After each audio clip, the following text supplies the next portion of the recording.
I was adjusting my tie in the hotel suite mirror when my phone buzzed. Wedding day nerves had me shaking already, but when I saw Mom's text, my heart stopped completely. Don't expect anyone to come. We talked. Nobody's coming. I stared at those words, confused, hurt, unable to process what I was reading. Then another message arrived. A group photo. My entire family. Mom, Dad, my two sisters, Linda and Diane, my brother Carl, aunts, uncles, cousins, all 23 of them, on a pristine private beach in Maui. Tropical drinks, huge smiles. The caption read, "Finally together. My wedding was in Boston. In 3 hours." My hands trembled as I gripped the phone, zooming in on the photo like maybe I was seeing things wrong. But no, that was definitely my mother in a bright floral dress, standing next to my father in board shorts, both of them looking more relaxed than I had seen them in years. My sisters were in matching sundresses, laughing with drinks in hand. Carl had his arm around our cousin Benjamin, both grinning like they were having the time of their lives. I pressed Mom's contact. Straight to voicemail. I tried Dad. Same thing. Linda, Diane, Carl. Every single one went directly to voicemail, like they had all coordinated to silence their phones at exactly the same time. My fingers flew across the screen, opening the family group chat. I typed, "Is this real? You're all in Hawaii? On my wedding day?" The typing indicator appeared immediately. My brother Carl responded first. "Dude, Mom said you'd understand. This trip has been planned for months. Family reunion. You've been so busy with Natalie. You haven't checked the group chat in forever." I felt like I had been punched in the stomach. I scrolled back through the family chat, my thumb moving faster and faster as I went back weeks, then months. And there it was. 4 months ago, Mom had posted, "Family Reunion Hawaii, October 20, 8th through November 3rd. Everyone must attend, no exceptions. October 28th. Today, my wedding day." But I had announced my wedding date 8 months ago. I had sent save the date cards 9 months before that. How could they not realize there was a conflict? Unless they did realize, and they just did not care. I kept scrolling, my stomach twisting tighter with each message I read. 6 months ago, Mom had written, "Roger's wedding is the same weekend, but he'll understand family comes first. This reunion is more important. We only get together like this once every 5 years." My sister Linda had replied, "Should we tell him we're not coming?" Mom's response was like ice water in my veins. "He'll figure it out. If he really loved this family, he'd have chosen a different date." I sat down hard on the edge of the bed, the phone nearly slipping from my hands. My own mother had deliberately planned this family reunion to sabotage my wedding. She had convinced everyone in my family to skip the most important day of my life and go to Hawaii instead. And nobody, not one single person, had thought to tell me or stand up for me. I needed to talk to Natalie. She was at the venue right now with the coordinator, doing final walkthroughs and making sure everything was perfect. I dialed her number, trying to keep my voice steady when she answered. "Babe, we have a problem," I said. "What kind of problem?" Her voice was bright, happy, unsuspecting. Before I could answer, my phone buzzed with another incoming text. I pulled it away from my ear to look at the screen. It was from Natalie's phone, but the message was not from her. "Roger, this is Jess. Natalie just collapsed. We're calling an ambulance. Get to Mass General Hospital now." The message ended. I tried calling back, but got nothing. I looked at my reflection in the mirror, at the tuxedo I had spent months saving for, at the boutonniere sitting on the dresser, and felt my entire world tilting sideways. My family had abandoned me. And now my bride was in an ambulance, 3 hours before our wedding. I broke every speed limit getting to Mass General Hospital. I left the tuxedo jacket in the hotel room and ran through the emergency room entrance in my dress shirt and pants, tie hanging loose around my neck. The receptionist directed me to Bay 7, and I found Natalie sitting upright on a gurney, her sister Jessica holding her hand. Natalie's face was pale, her wedding makeup smeared from crying. What happened? I rushed to her side, taking her other hand. Jessica explained, while Natalie struggled to catch her breath. She had a panic attack, a really bad one. She couldn't breathe, and then she just fainted. We were at the venue, and she was looking at her phone, and then she just went down. What was on her phone? I asked. Natalie looked at me with red-rimmed eyes and handed me her cell. I scrolled through a series of messages from an unknown number, all received at 6:30 that morning. Your fiancé is hiding something from you. Roger's family hates you. Ask him why they're not coming. He knew for months they wouldn't be there. He lied to you. Check his bank accounts. Check where his money has really been going. Each message was designed to plant doubt, to make Natalie question everything about me and our relationship, and I had no idea who sent them or why. I just found out about my family an hour ago, I said, showing her the group photo from Hawaii. I swear, Natalie, I did not know. I would never hide something like that from you. She nodded weakly, but I could see the uncertainty in her eyes. The anonymous messages had done their job.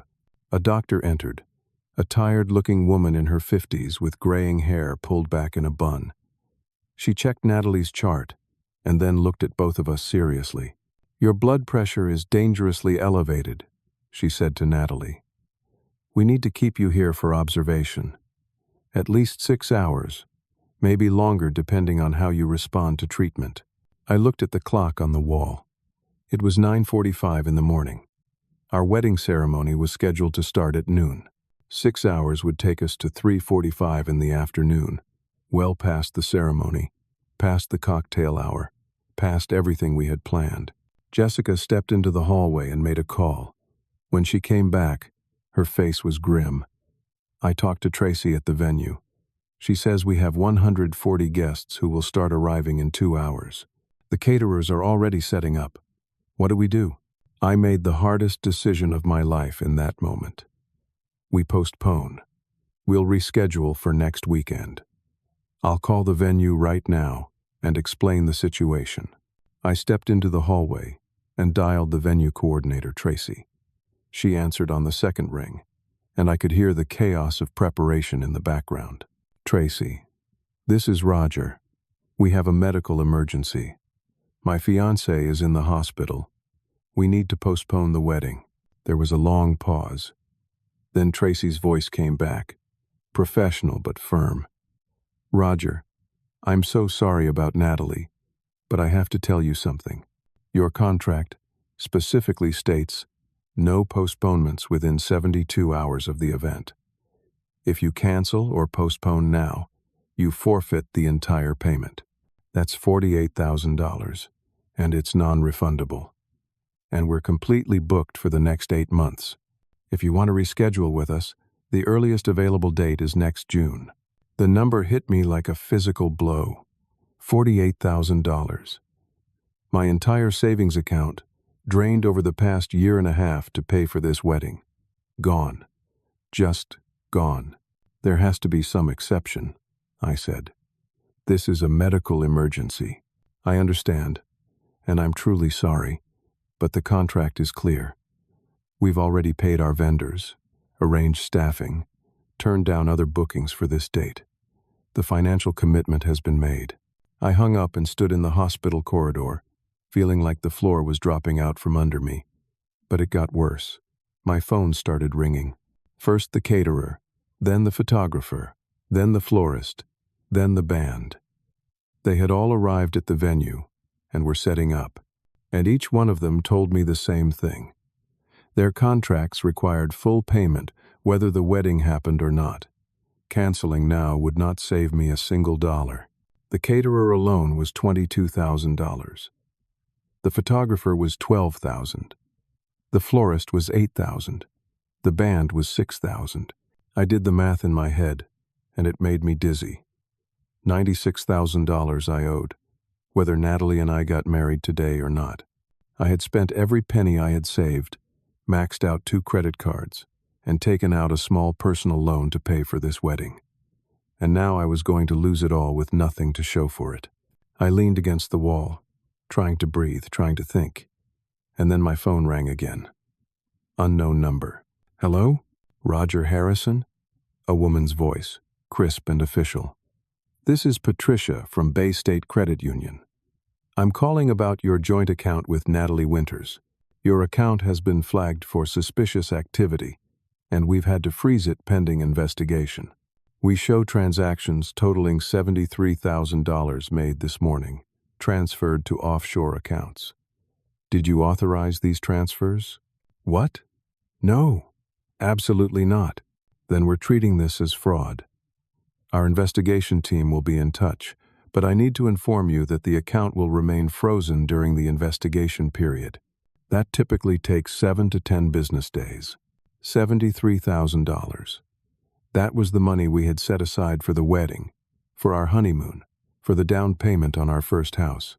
Everything we had saved together over 3 years of our relationship. And someone had stolen it. Can I access any of the money in the account? I asked, already knowing the answer. I'm sorry, but no. The entire account is frozen until the investigation concludes. I hung up and slid down the wall until I was sitting on the floor of the hospital hallway. In the space of 2 hours, I had lost my family, my bride was in the hospital, my wedding was canceled, and I was financially destroyed.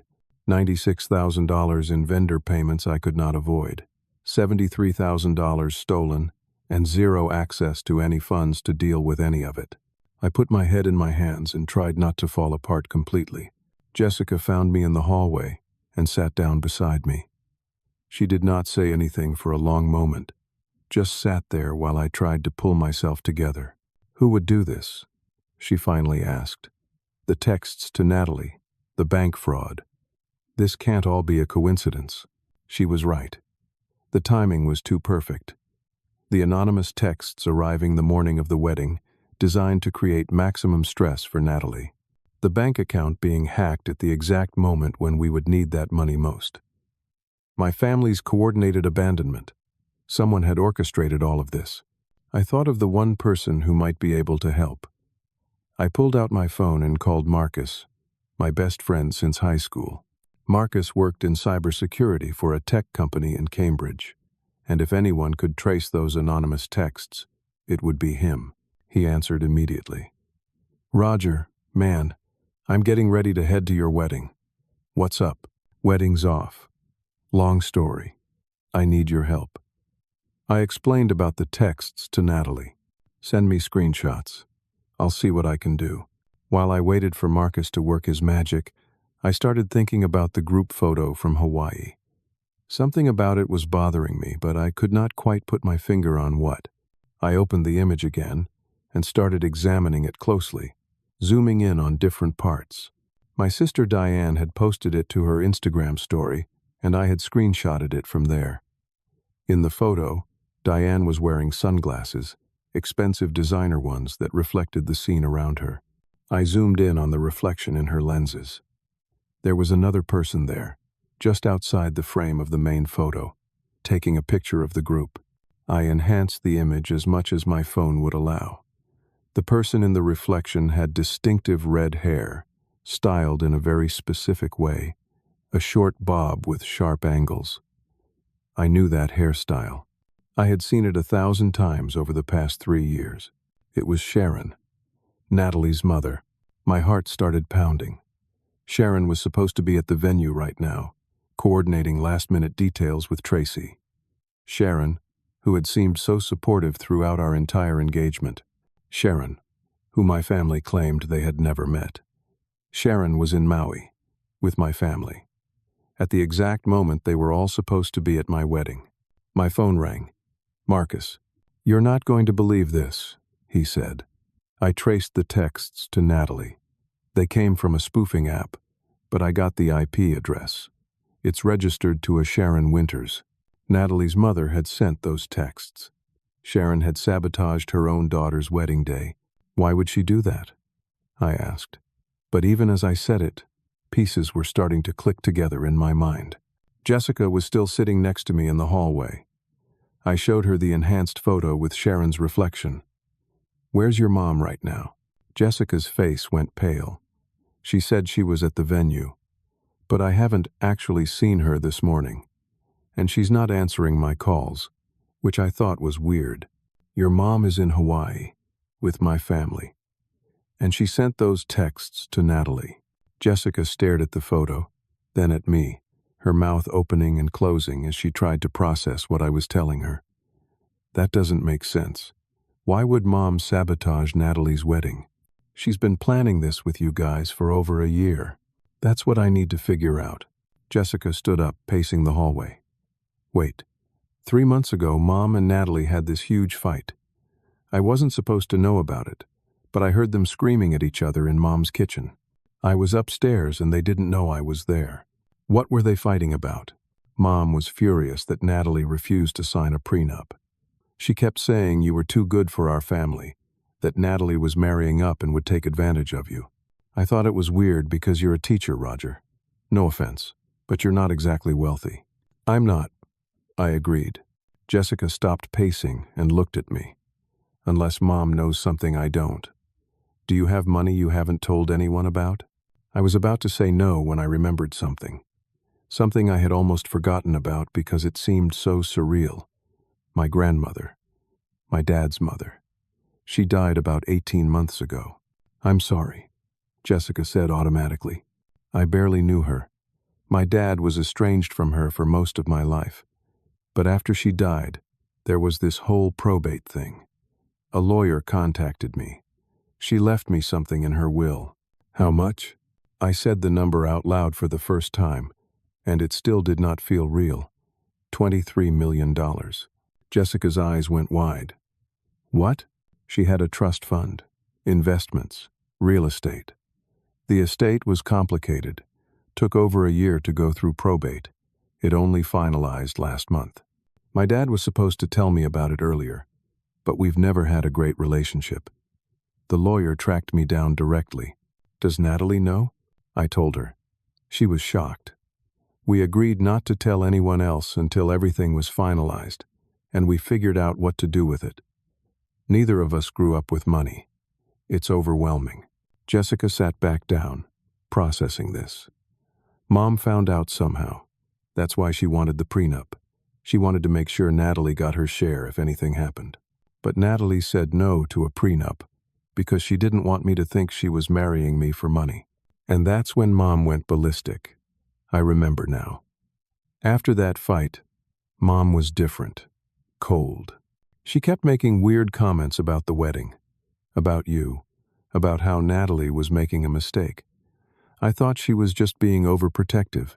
The pieces were falling into place, but I still did not understand the full picture. Why would Sharon coordinate with my family? What did she have to gain? Before I could work it out, I saw hospital security walking toward me. 2 officers in uniform, looking official and serious. "Roger Harrison?" one of them asked. "Yes, sir. I need to inform you that Sharon Winters has filed a temporary restraining order against you. She claims you have been financially abusing and manipulating her daughter. The order requires you to stay at least 500 feet away from Natalie Winters at all times. You need to leave the hospital immediately, or we'll have to call the police." I stood there, stunned. That's insane. I'm not abusing anyone. I'm her fiancée. "I understand, sir, but we have to enforce the order. You need to leave now." Jessica jumped up.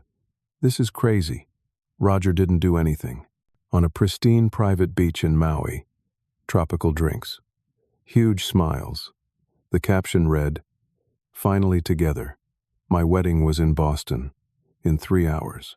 I left the hospital, feeling more alone than I had ever felt in my life. I sat in my car in the hospital parking lot, gripping the steering wheel so hard my knuckles turned white. I could not go back into the hospital. I could not see Natalie. My wedding was canceled. My family had abandoned me. My money was gone. And now, I was legally barred from being near the woman I loved. My phone rang. I almost did not answer, but then I saw it was Donald Pierce. the lawyer who had handled my grandmother's estate. "Roger, we have a serious problem." "Of course we did. Why would anything be simple today? Your father has filed a lawsuit contesting your grandmother's will. He's claiming she was mentally incompetent when she wrote it, and that you manipulated her. He's demanding the entire inheritance be voided and transferred to him as her rightful son and heir." I leaned my head back against the seat. The inheritance. Of course. That's what this was all about. My father wanted the money my grandmother had left me, the money she had specifically denied him because of how he had treated her. "There's more," Donald continued. "Your father has submitted an affidavit to the court. He claims you have a secret gambling addiction, and that the theft from your wedding account was actually you stealing money to pay gambling debts. He's provided what he says is evidence: credit card statements showing charges at casinos, ATM withdrawals near gambling establishments, photos of you at casino tables. I've been to a casino twice in my life, both times for bachelor parties. Years ago. That evidence has to be fabricated. I believe you, Roger. But I have to tell you, it looks convincing. Very convincing. Someone went to a lot of trouble to create a paper trail that makes you look like you have a serious gambling problem. My own father is framing me. It appears so. And there's another issue with the bank fraud investigation. The offshore accounts where your wedding money was transferred. They trace back to accounts opened in your name. Someone used your identity and social security number to create those accounts. The bank is now claiming you committed fraud against yourself as part of an insurance scam. I could not speak. The scope of the conspiracy was becoming clear. My family had not just abandoned me. They had spent months, maybe longer, building a case against me, creating false evidence, forging documents, setting up fake accounts, all to paint me as unstable, criminal, and undeserving of my grandmother's money. "Donald, what do I do? Right now? Not much. We need to respond to the lawsuit, which will take time. And Roger, I need to tell you something else. Given the allegations your father has made, the probate court has frozen the inheritance pending the outcome of this litigation. You can't access any of those funds. So now, I had no money from the wedding account, no money from the inheritance, no way to pay the $96,000 I owed to vendors, and no way to fight back legally. How long will the lawsuit take? If your father pushes hard. Could be years." I ended the call and sat in silence, watching people come and go from the hospital entrance. Normal people having normal days, unaware that my entire life was collapsing. 20 minutes later, I saw police cars pull into the parking lot. They drove straight to where I was parked. 2 officers got out and approached my car. I rolled down the window. "Roger Harrison?" "Yes." "Step out of the car, please. You're under arrest for wire fraud, identity theft, and embezzlement." They read me my rights while putting me in handcuffs. They searched my car. They drove me to the police station in the back of a cruiser like a common criminal. The whole time, I kept thinking this had to be a nightmare.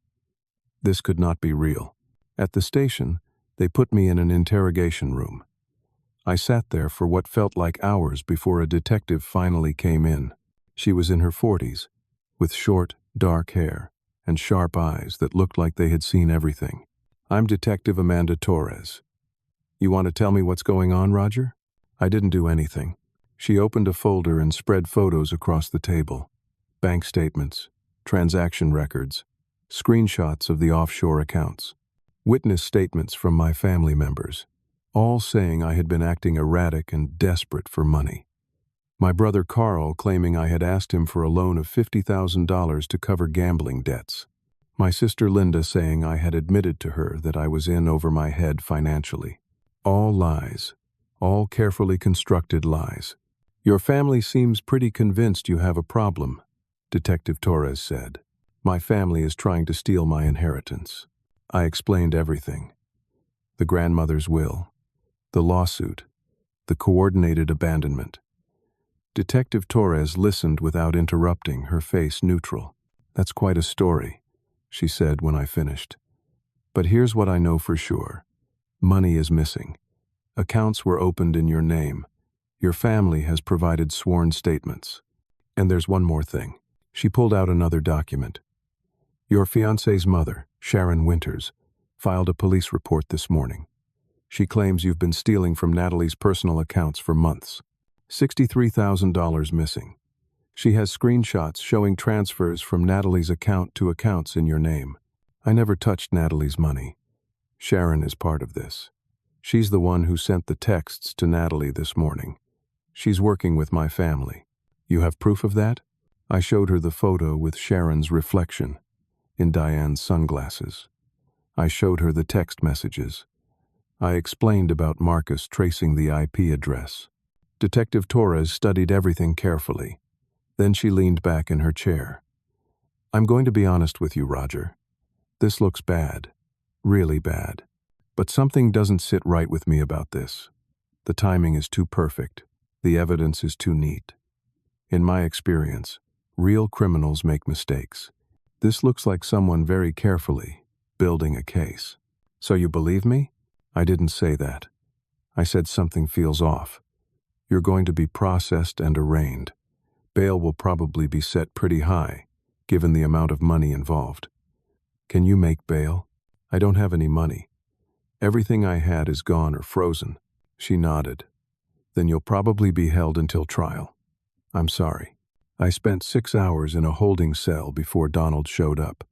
He looked exhausted and worried. I posted your bail. $250,000. I paid it with my own money, Roger. You'll need to pay me back when this gets resolved. Thank you, I said, meaning it more than I had ever meant anything. We walked out of the police station into the evening light. The wedding would have been ending right about now. Natalie and I should have been at our reception, dancing, celebrating, surrounded by people who loved us. Instead, I was a criminal defendant, abandoned, and alone. Donald drove me to a cheap motel on the outskirts of Boston. I could not go back to the apartment I shared with Natalie. I could not afford a better place. This was it. Before you go in, there's something you need to see, Donald said. He handed me a folder. I did some research on Sharon Winters. Roger, she's not who she says she is. I opened the folder. Inside were old newspaper clippings, marriage records, divorce filings. Sharon's maiden name was Sharon Dietrich, and 28 years ago, she had been married to a man named Harold Harrison. My father, Sharon was my father's first wife. My stepmother, from before my parents got married. I had never known my father had been married before. He never talked about his past. They divorced when you were 2 years old, Donald explained. According to the court records, Sharon committed adultery. Your father got everything in the divorce. She walked away with almost nothing. I stared at the documents, trying to process this new information. Sharon had been married to my father. Sharon was Natalie's mother, which meant I had been dating and was supposed to marry my father's ex-wife's daughter. There's more, Donald said. Sharon stayed in contact with your father over the years. I found emails between them. When Natalie started dating you 3 years ago, Sharon realized who you were. She's been planning this ever since. Planning what? Revenge. Against your father. Against his family. And when she found out about your grandmother's inheritance, she wanted the money. She feels she's owed it from her marriage to your father all those years ago. She's been manipulating Natalie, pushing your relationship forward, positioning herself to get access to that inheritance through her daughter. I felt sick. Natalie had no idea her mother had orchestrated our entire relationship. Sharon had been playing us both from the beginning. And there's one more thing, Donald said quietly. Natalie woke up about an hour ago. Sharon told her about your arrest. Sharon showed her the fabricated evidence of your gambling and theft. Roger, Natalie believes it. She's called off the engagement. The wedding is officially canceled. She doesn't want to see you ever again. I got out of the car and walked into the motel room without saying anything. I sat on the edge of the thin mattress and stared at the wall. I had lost everything. My family, my fiancée, my money, my freedom, my reputation, everything. The motel room smelled like cigarette smoke and industrial cleaner. The carpet was stained, the wallpaper was peeling, and the air conditioning unit made a grinding sound that kept me awake all night. Not that I could have slept anyway. I tried calling Natalie. Her phone went straight to voicemail. I tried texting. No response. I tried Jessica. She answered but sounded strained. Roger, I can't talk to you. Mom has convinced Natalie that you're dangerous. She showed her all this evidence. Bank statements, casino photos, everything. Natalie's devastated. She thinks you've been lying to her for years. None of it is real, Jess.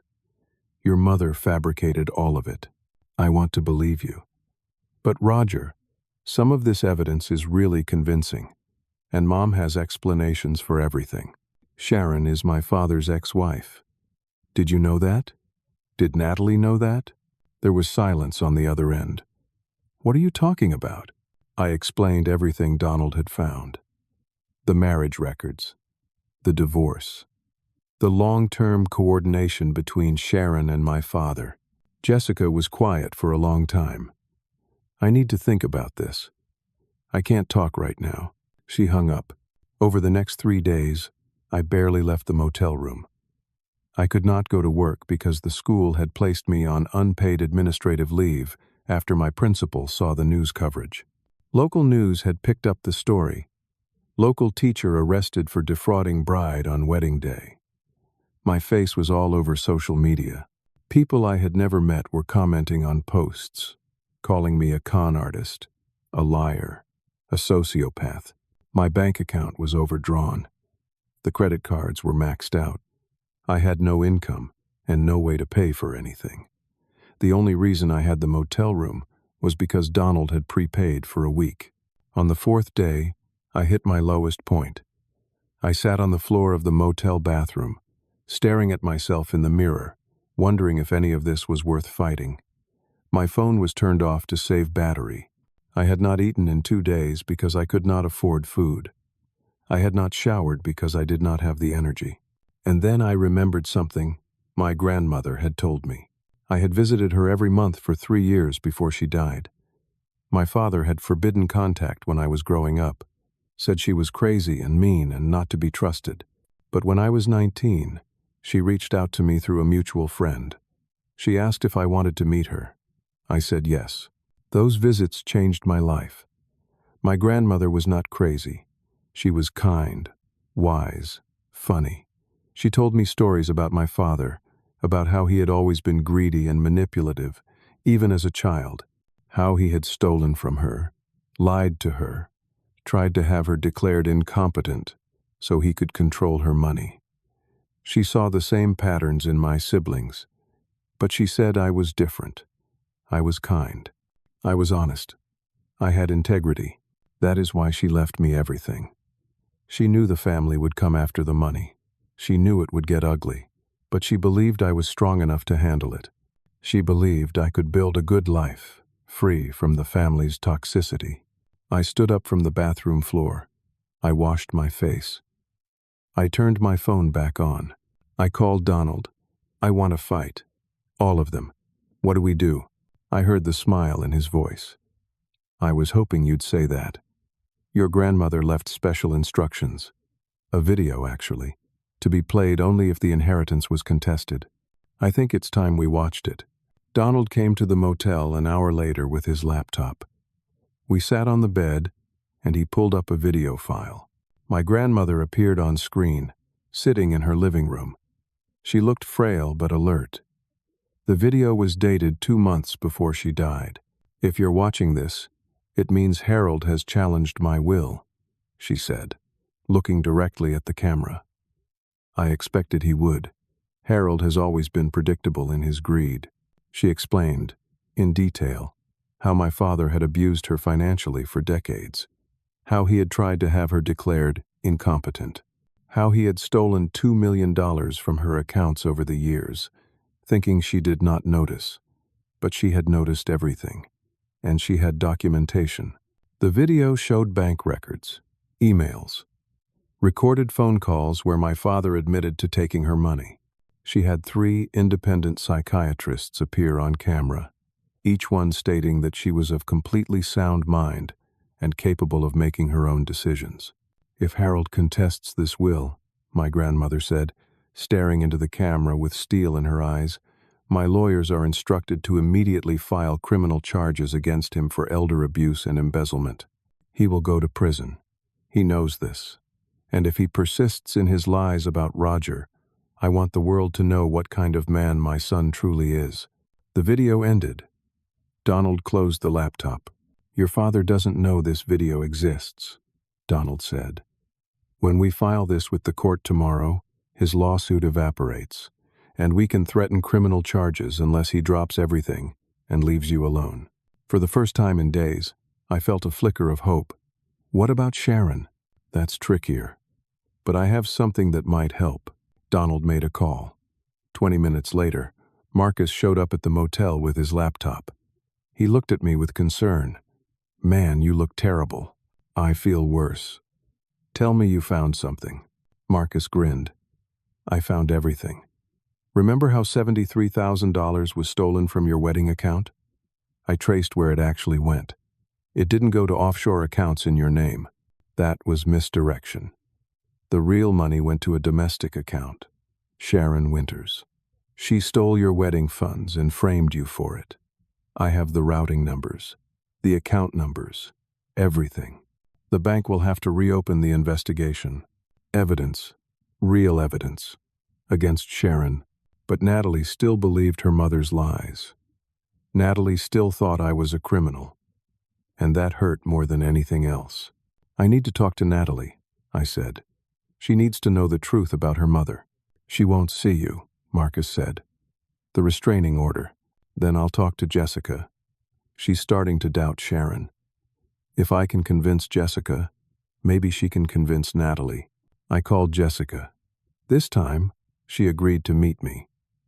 She came to the motel that evening, looking nervous and conflicted. I've been thinking about what you said, she told me, about Mom being married to your dad. I did some digging. I found their marriage certificate. You were telling the truth. Your mom has been lying to both of you. She's been planning this for years. I showed Jessica everything. The video from my grandmother. The bank records proving Sharon stole the wedding money. The evidence that Sharon had manufactured the gambling addiction claims. Jessica sat on the motel bed, crying, as she realized her mother had orchestrated all of this. Why would she do this? Jessica asked. Revenge. Money. Maybe both. But Natalie needs to know. I'll talk to her, Jessica promised. But Roger, there's something you need to know. Natalie's pregnant. With your baby. She found out 2 days ago. 8 weeks along. The world stopped. I was going to be a father. Natalie was carrying my child. And her mother was trying to destroy us both. Does Sharon know? I asked. Yes. And she's pressuring Natalie to terminate the pregnancy. She says Natalie shouldn't be tied to an abuser for life. She's trying to convince Natalie to get an abortion. I felt rage, like I had never felt before. Sharon was not just trying to destroy me. She was trying to eliminate my child. Where is Natalie right now? At her apartment. With Mom. Take me there, please. I know about the restraining order. I don't care. Natalie needs to hear the truth before Sharon destroys everything. Jessica hesitated, then nodded. Okay, let's go. Jessica drove us to Natalie's apartment in Cambridge. It was 8 o'clock in the evening, dark and cold. I could see lights on in Natalie's windows. My hands were shaking as we climbed the stairs to her third-floor apartment. Jessica used her key to let us in. Sharon was sitting on the couch next to Natalie, who looked pale and exhausted. When Sharon saw me, she stood up immediately. Get out. You're violating a restraining order. I'm calling the police. Call them, I said. But first, Natalie needs to see something. Natalie looked at me with red, swollen eyes. Roger, I don't want to see you. My mom showed me everything. The gambling, the theft. How could you lie to me? I never lied. Your mother did. I pulled out my phone and started showing Natalie the evidence. The bank records proving Sharon stole the wedding money. The IP trace showing Sharon sent the anonymous texts. The marriage certificate showing Sharon had been married to my father. Sharon tried to interrupt, to deny everything, to discredit the evidence. But Jessica spoke up. Mom, I've seen all of this too. Roger's telling the truth. You lied. About everything. Natalie looked between her mother and me and her sister, confusion and pain written across her face. She wanted to believe me. I could see it. But months of Sharon's manipulation had created deep doubt. There's more, I said. I pulled up the security footage Marcus had obtained from the bank. The timestamp showed the morning of our wedding day. The footage clearly showed Sharon at a computer terminal, transferring money from our wedding account to her personal account. Her face was visible. There was no denying it. Sharon could not talk her way out of video evidence. Natalie stared at the screen, then at her mother. You stole our money? Sharon's careful mask finally cracked. Years of planning, years of manipulation, all unraveling in front of her. She exploded in rage. Yes, I stole it. And I'd do it again. Because he doesn't deserve you. His family is trash. His father ruined my life 30 years ago, and I'll be damned if his son gets a happy ending while I got nothing. Natalie stepped back, shocked by the venom in her mother's voice. Sharon kept going, unable to stop now that she had started. I spent years positioning you to date Roger. I found out who he was, where he worked, what coffee shop he went to. I made sure you got a job nearby. I made sure you bumped into him. I pushed and pushed until you started dating. I knew about the inheritance. I knew it was coming. That money should be mine. Harold promised me half of everything in our divorce. Then he hid assets and left me with nothing. I'm owed that money. I earned it. It was a full confession. And I was recording every word on my phone. Natalie's voice was small, broken. You manipulated me into dating Roger? I did it for you, Sharon insisted. For us. So we'd finally have the life we deserved. Natalie turned to her mother, with tears streaming down her face. Get out. Get out of my apartment. I don't want to see you right now. Sharon realized what she had done. She tried to backtrack, to apologize, to explain. But Natalie was done listening. Get out! Sharon left, still trying to justify herself as she walked out the door. Jessica locked it behind her. Natalie collapsed on the couch, sobbing. I sat down next to her, not too close, giving her space. I'm so sorry, I said. I should have figured this out sooner. I should have protected you from her. I should have trusted you, Natalie said. I believed her over you. I'm so sorry. We talked for hours that night. I explained everything. The lawsuit from my father, the video from my grandmother, the proof that all the evidence against me was fabricated. Natalie showed me the ultrasound photo of our baby, just 8 weeks old but already real, already ours. I was so scared, she said. Mom kept saying I should get an abortion, that I couldn't raise a child connected to you. But I didn't want to. I wanted to keep the baby. I just didn't know if I was strong enough to do it alone. You're not alone, I promised. We'll figure this out together. Over the next week, I went on the offensive against everyone who had tried to destroy me. Donald filed my grandmother's video with the court. My father saw it, and immediately dropped his lawsuit. He also issued a written apology, terrified of the criminal charges my grandmother had threatened. The inheritance was released. All $23 million, finally accessible. The bank investigation concluded that Sharon had committed fraud. She was arrested and charged with wire fraud, embezzlement, and identity theft. The $73,000 she stole was returned to our account. I released a statement on social media with all the evidence showing my innocence. The story went viral. The same local news stations that had called me a con artist now wanted to interview me about being the victim of an elaborate family conspiracy. My name was cleared.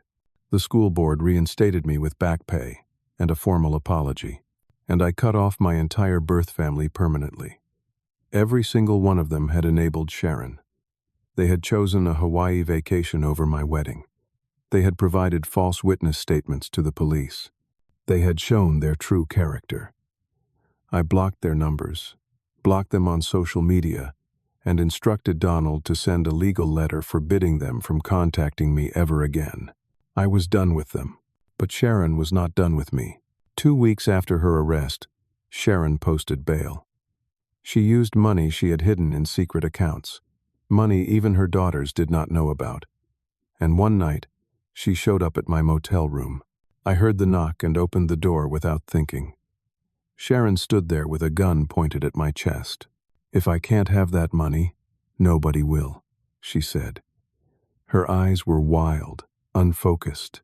She had lost everything. Her daughters had both cut her off. She was facing decades in prison. She had nothing left to lose. "Sharon, put the gun down. You ruined my life. Harold ruined my life. And now you're going to have everything I should have had. It's not fair. It's not right." She was crying now, the gun shaking in her hands. "I'll kill you, then kill myself. Natalie can raise the baby alone and broken just like I was. She'll understand then. She'll understand what it's like to have everything stolen from you." I kept my voice calm, trying to talk her down. "Killing me won't give you your life back. It'll only destroy Natalie and the baby. You don't want that." "I don't know what I want anymore," Sharon sobbed. Her finger moved toward the trigger. The door burst open behind her. Police officers flooded the room. Detective Torres tackled Sharon, knocking the gun from her hand. Other officers secured the weapon and handcuffed Sharon. Detective Torres looked at me. "You okay?" I nodded, unable to speak. "We had the motel under surveillance," Torres explained. "After you gave me that recording of Sharon's confession, I figured she might try something desperate. Looks like I was right."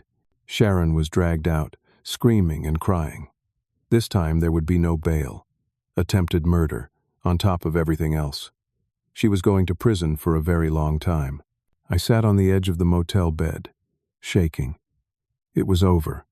Really, truly over. I was safe. Natalie was safe. Our baby was safe. 3 months later, I stood in a small chapel in Cambridge on a Saturday afternoon in January. Snow was falling gently outside, coating the world in clean white silence. Inside the chapel, there were only 20 people, close friends. Natalie's sister Jessica, my friend Marcus, Donald, my lawyer who had believed in me when nobody else did, Detective Torres, who had saved my life, a few colleagues from school, people who had shown up when it cost them something to show up. Natalie walked down the aisle in a simple white dress, her baby bump visible at 5 months pregnant. She was beautiful, she was smiling, and she was real. Not some fairy tale version of a bride, but a real woman who had been through hell with me and chosen to stay. We got married in front of the people who actually mattered. No drama, no sabotage, no betrayal, just love. The reception was at a cozy Italian restaurant nearby. During the toasts, I stood up to speak. I looked around at the faces of the people who had carried me through the darkest time of my life. 3 months ago, on what was supposed to be our first wedding day, I thought my life was over. My family abandoned me. My money was stolen. I was arrested, slandered, and nearly murdered. I lost everything I thought mattered. I looked at Natalie, but I gained something more valuable: clarity. I learned who really loves me. Not the family I was born into, but the family I'm choosing. The people in this room. "You're my real family now," I continued, my voice getting stronger. My grandmother once told me something I didn't understand until recently. She said, "Roger, the people who truly love you will show up when it costs them something." My birth family only showed up when it benefited them. They wanted the inheritance, the prestige, the connection. But not me. When showing up meant sacrifice, they went to Hawaii instead. But you all showed up. Marcus, you spent weeks helping me investigate, unpaid, using your own time and skills. Donald, you paid my bail out of your own pocket, $250,000, trusting that I'd pay you back someday. Jessica, you stood up to your mother, risking your own relationship with her to defend the truth. Detective Torres, you believed me when all the evidence said otherwise. And Natalie, you came back. Even after your mother poisoned you against me, even after everything looked hopeless, you came back. That's love. I raised my glass. If you're listening to this story, and you're in a situation where you feel betrayed, abandoned, or destroyed by the people who are supposed to love you, remember this. Betrayal reveals character. Their betrayal revealed their true character. Your response reveals yours. You can let it destroy you, or you can let it refine you. Choose refinement. Choose to build a new family from people who actually show up. Blood doesn't make you family. Loyalty does. Love does. Sacrifice does. Everyone raised their glasses to chosen family, to second chances, to the people who show up. Later, in a quiet moment, Natalie asked me, "Do you ever regret how it all happened? We could have had the big wedding with 400 people and all the fancy things we planned." I shook my head. Not for a second. That big wedding would have been full of people who didn't really love us. People who were there for the free food and the open bar and the chance to judge us. This wedding, these 20 people, they're real. This is so much better. Natalie rested her head on my shoulder. What about the money? Your inheritance? What are you going to do with it? I had been thinking about that question for weeks. I'm going to use part of it to start a foundation. For students from abusive or dysfunctional families. Scholarships, counseling services, legal aid. Resources I wish I had when I was growing up. I'm calling it the Grace Harrison Foundation, after my grandmother. She would love that, Natalie said. She saved me. Now I can help save others. The rest of the money? Natalie and I bought a house in a quiet suburb of Boston.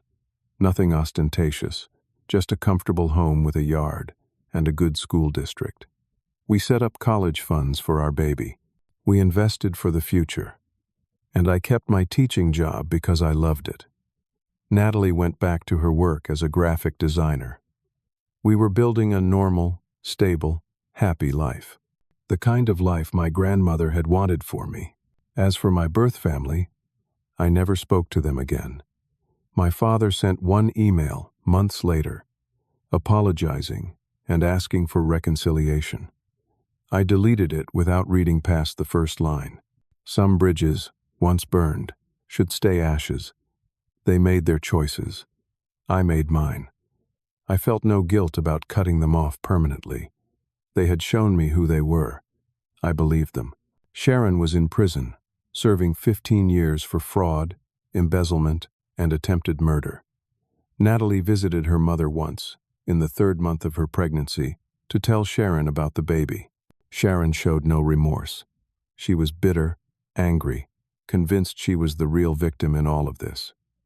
Natalie left that prison and never went back. Like me, she learned that sometimes the healthiest choice is to walk away from toxic people permanently, even if they're family. Jessica, though, became like a sister to me. She was at our house constantly, helping us prepare for the baby, supporting Natalie through a difficult pregnancy, becoming part of our chosen family. She was going to be our daughter's godmother. She was family in the truest sense. On our 6-month anniversary as a married couple, our daughter was born. We named her Grace, after my grandmother. Grace came into the world surrounded by love. Not the toxic, conditional love of people who wanted something from us, but the fierce, protective love of people who had chosen to be family. I held Grace in the hospital, Natalie beside me, Jessica taking photos, Marcus bringing coffee, Donald stopping by with flowers. This was family. This was what mattered. I thought back to that morning, 6 months earlier, staring at the group photo of my birth family in Maui. I remembered the shock, the pain, the feeling of betrayal. But I recognized it now as the beginning of my real life. That moment had stripped away all the pretense, all the fake relationships, all the toxicity I had normalized because it was family. That moment had freed me. Family is not who you are related to. Family is who shows up, who fights for you, who stands beside you when it costs them something. The hardest lesson I learned is that sometimes the people who share your blood are the most toxic people in your life, and the greatest act of self-love is to walk away from them. No matter how much society tells you that family is forever. Real family is forever. Toxic relatives are just people you happen to share DNA with. You do not owe them your life, your peace, or your future. I learned to trust myself, to believe in my own worth, independent of my family's approval, to build boundaries, to choose myself and my wife and my child over people who only wanted what they could take from me. And in doing so, I discovered something profound. The opposite of betrayal is not loyalty. It is freedom. Freedom to create the life you actually want, with people who actually love you. As I rocked baby Grace to sleep that first night in the hospital, I whispered to her, "You're going to grow up surrounded by people who chose to love you. Not because they had to, but because they wanted to. That's the greatest gift I can give you." Natalie squeezed my hand. "We both will." And in that moment, I felt complete peace, complete certainty, complete joy. My birth family went to Hawaii and took that group photo to hurt me. But all they did was show me the truth. And the truth, painful as it was, set me free. 1 year later, I received one final text from an unknown number. It was a photo. My birth family at another gathering, probably Thanksgiving or Christmas. But this time, they looked miserable. My father was gaunt, aged beyond his years. My mother looked bitter and cold. My siblings looked strained, their smiles forced. The caption read, "Missing you." I looked at that photo for a long moment. Then I blocked the number, deleted the message, and turned to Natalie. "Let's take Grace to the park." I never thought about them again. My story is not about revenge. It is not about making them suffer or proving anything to them. It is about something much more powerful. It is about choosing myself, building a real life, letting toxic people fade into irrelevance while I thrive. And that is the greatest victory of all. So I want to ask you something. Have you ever had to walk away from toxic family members? Have you ever had to choose yourself over people who were supposed to love you? How did you build your own chosen family? Share your story in the comments below. Your experience might help someone else who's going through something similar. And if this story resonated with you, if it touched something in your heart or made you think differently about what family really means, please hit that like button. Subscribe to this channel so you don't miss future stories. And share this video with someone who might need to hear this message. Sometimes people need permission to walk away from toxic relationships. Sometimes they need to know they're not alone. Thank you for listening to my story. Thank you for being here. I hope you find your chosen family. I hope you find people who show up for you when it costs them something. I hope you find the courage to walk away from people who only take and never give. You deserve better. You deserve real love. You deserve peace. Take care of yourselves. And remember, blood doesn't make you family. Love does.